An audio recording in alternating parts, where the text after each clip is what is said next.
Prakash ji Modi, director पारस channel, आज हमारे बीच में हैं। अयोध्या और पूज्य माता जी के दर्शन के लिए यहाँ पर पधारे हैं। उनका सम्मान अयोध्या तीर्थ क्षेत्र कमेटी की ओर से आज यहाँ पर किया जा रहा है।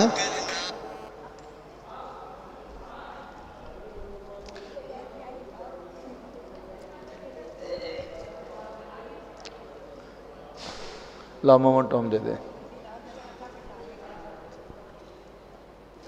लाओ।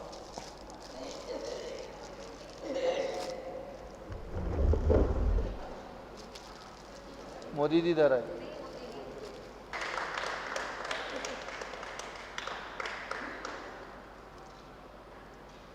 भाई प्रकाश जी मोदी जो गुरु भक्त हैं, संतों के अनन्य भक्त हैं, देवसार गुरु के अनन्य भक्त हैं और पूज्य मुनि चिन्मय सागर महाराज की जिन्होंने अंत समय तक सपरिवार पति पत्नी दोनों लोगों ने खूब सेवा की है।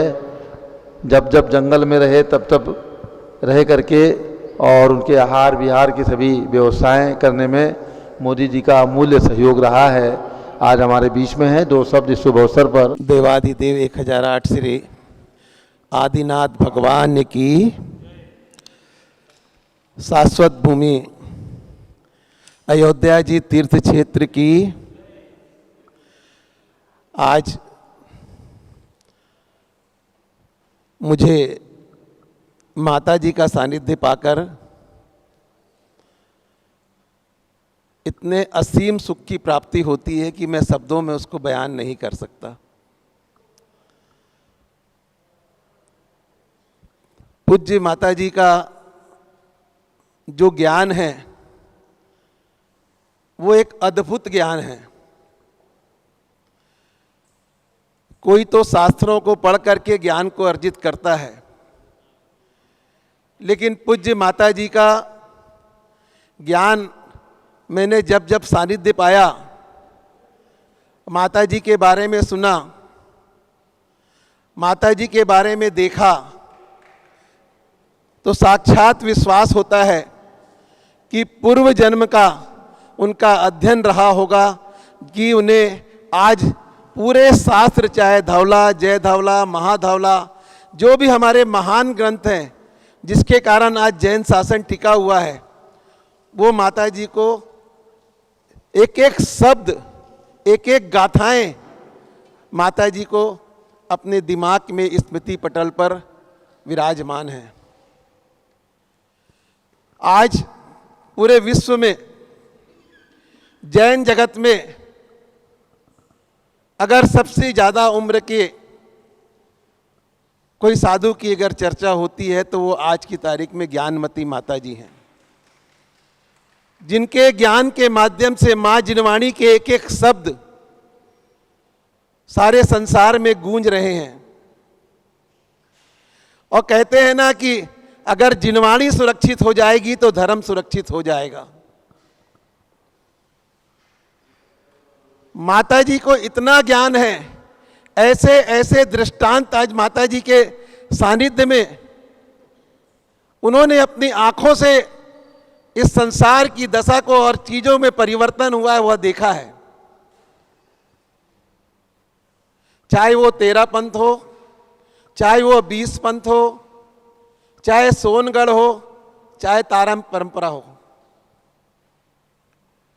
सभी का बारीकी से माता जी को अनुभव है। और कब कब यह परंपराएं चालू हुई है उसका विस्तृत रूप से ज्ञान माता जी को है। और माता जी ने अपनी लेखनी के माध्यम से उसे लिपिबद्ध किया है, जो कि हजारों हजारों वर्षों तक सुरक्षित रहेगा। आचार्य धरसेनाचार्य जी ने माँ जिनवाणी का लेखन किया। पहले कहते थे, शास्त्रों में पढ़ा है, साधु संतों के मुख से सुना है कि पहले जो बोलते थे वो याद हो जाता था, लेकिन एक समय ऐसा आया कि जब माँ जिनवाणी को लिपिबद्ध करना पड़ा। और जब से माँ जिनवाणी के लिपिबद्ध होने के आज पूरे संसार में धर्म चल रहा है। कहीं कोई बात होती है तो हम शास्त्रों का प्रमाण रख करके, आगम का प्रमाण रख करके उन विवादों को हटा करके स्थान सही रूप देते हैं। माता जी ने कभी भी आगम के विरुद्ध एक शब्द भी नहीं बोला। जो मां जिनवाणी में हजारों हजारों वर्षों से लिखा आया है, उन शब्दों को ही अपने स्मृति पटल पे उतार कर अपने पूर्व जन्म का ज्ञान को स्मरण में ला करके ही माता जी ने सारे संसार के सामने रखा है। एक ऐसी माता जी जिनके मन में जैन धर्म की ध्वजा कैसे लहराए। आज से कुछ वर्ष पूर्व जब हम यहां अयोध्या जी आते थे, तब यहां पर उन टोकों की स्थिति देखते तो आंखों से झरझर आंसू बहते थे। ऐसी जीर्ण शीर्ण हालत पड़ी हुई थी। ये तो माता जी की परिकल्पना, माता जी की भावना। और कहते हैं कि अनंतनाथ की टोक पर जब माता जी गई और वहां का दृश्य देखा तो माता जी की आंखों से झरझर झरझर आंसू बह रहे थे।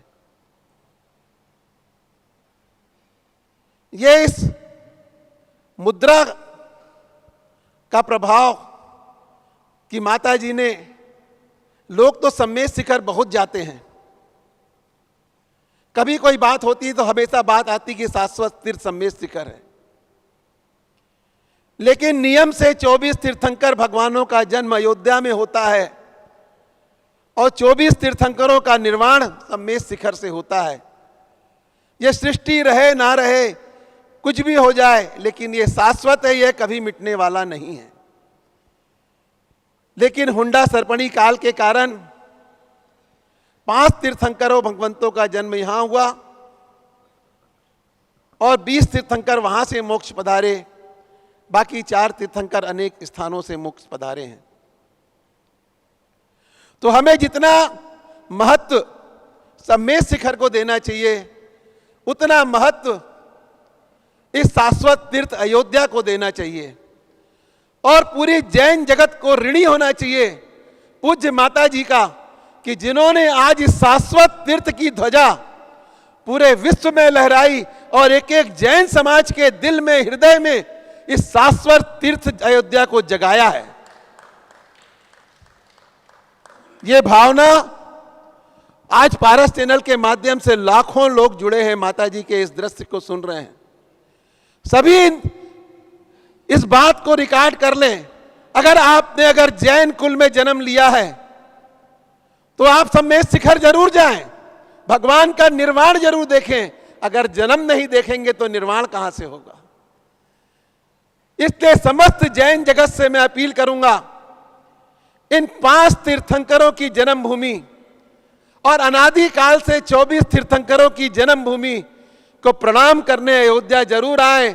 और मां ज्ञानमती जी ने जो अद्भुत काम किया है, उन टोकों को संरक्षण किया है, उसको जरूर दृश्य देखें। मैं समस्त पारस चैनल परिवार की ओर से, छत्तीसगढ़ सकल दिगंबर जैन समाज की ओर से पूज्य माता जी के चरणों में बंदामी करके अपनी बात को समाप्त करता हूं कि माता जी के बारे में बोलने को तो शब्द कम पड़ जाएंगे, सारा समय कम पड़ जाएगा। अगर 24 घंटे भी बोलूं तो मैं उसके बाद भी माता जी के बारे में बोलना खत्म नहीं कर पाऊंगा। लेकिन समय की एक मर्यादा होती है, एक मंच की गरिमा होती है। उस गरिमा के अनुरूप मैं पूज्य गणनी आरिका ज्ञानमती माता जी, आरिका चंदनामती माता जी, समस्त आरिका संघ के, समस्त एलक छुल्लिका संघ के स्वामी जी के चरणों में, हमारे पंडित जी के चरणों में वंदना करते हुए अपनी बात को यही विराम देता हूं। आज मुझे जो ये पावन भूमि में 2 दिन से मस्तकाभिषेक करने का सौभाग्य मिला और आपने जो मुझे सम्मान दिया, उसका मैं जीवन पर्यंत ऋणी रहूंगा। इन्हीं भावनाओं के साथ पूज्य माता जी के चरणों में वंदामी करता हूं। वंदामी माता जी, वंदामी माता।